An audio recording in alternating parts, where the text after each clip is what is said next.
صلو علی الحبیب صلی اللہ تعالی علی محمد صلی اللہ تعالی علیہ وآلہ وسلم۔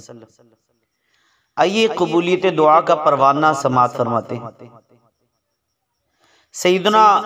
فضالہ بن عبید رضی اللہ تعالی عنہ سے روایت ہے کہ سید المبلغین رحمت للعالمین صلی اللہ تعالی علیہ وآلہ وسلم مسجد میں تشریف فرما تھے کہ ایک آدمی آیا، اس نے نماز پڑھی اور پھر ان کلمات سے دعا مانگی، اللہم اغفر لی وارحمنی، یعنی اے اللہ عز و جل مجھے بخش دے اور مجھ پر رحم فرما۔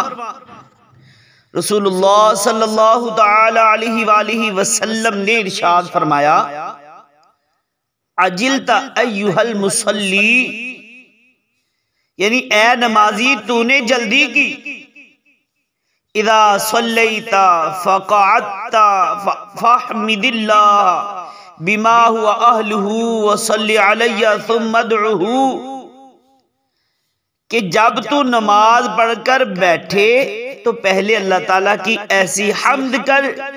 جو اس کے لائق ہے اور مجھ پر درود پاک پڑھ، پھر اس کے بعد دعا مانگ۔ راوی کہتے ہیں، راوی کا بیان ہے کہ اس کے بعد ایک اور شخص نے نماز پڑھی، پھر فارغ ہو کر اللہ تعالیٰ کی حمد بیان کی اور نبی پاک صاحب لولاک صلی اللہ تعالی علیہ وآلہ وسلم پر درود پاک پڑھا تو سرکار دو عالم نور مجسم شاہ بنی آدم رسول محتشم صلی اللہ تعالی علیہ وآلہ وسلم نے ارشاد فرمایا، ایہا المصلی ادعو تجب، یعنی اے نمازی تو دعا مانگ قبول کی جائے گی۔ ترمذی شریف کی حدیث پاک ہے۔ تو یہ بیان کردہ جو روایت ہم نے سنی ہے، اس سے معلوم ہوا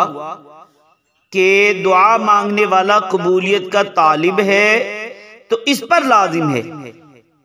جو چاہتا ہے میری دعا قبول ہو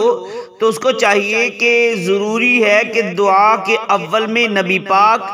صلی اللہ تعالی علیہ وآلہ وسلم پر درود پاک پڑھے۔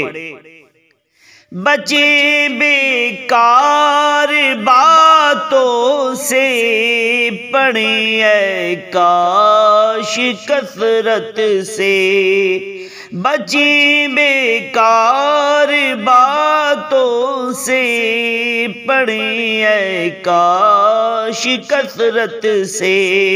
تیرے محبوب پر ہر دم درود پاک ہم مولا، تیرے محبوب پر ہر دم درود پاک ہم مولا۔